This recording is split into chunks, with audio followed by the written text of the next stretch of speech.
Scott's John Deere ride-on lawnmower has a little more horsepower than most.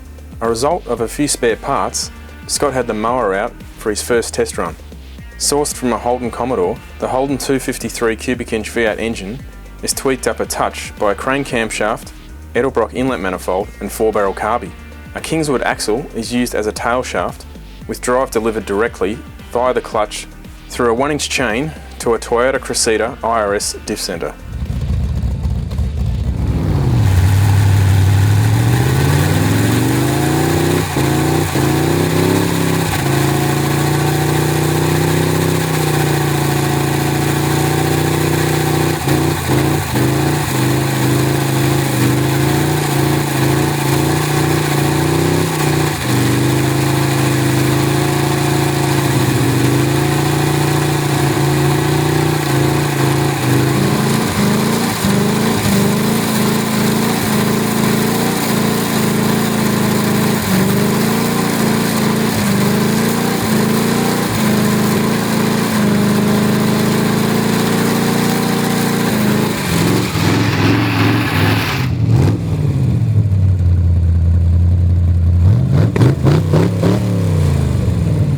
A few years ago that actually cut grass and stuff. Oh, okay. Yeah, it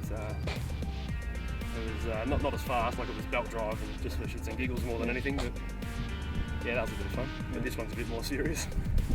The whole thing's John Deere except the front of it. I just got the lawn, when I bought it, it had no front or anything on it. Okay. So I just put a front on it. Yeah. But yeah, it was a John Deere, yeah. Not much left of it that actually is now, but my own day Ascent radiator and stuff, so it's not not meant for long-term burnout sort of thing. Like, yeah, I wouldn't be going on it going down there. Nah, that's what people said. They said, "Oh, you're going to race it?" And I went, "You can race it, but I don't want to." No, it's not meant for high speed. It's just purely for burnouts.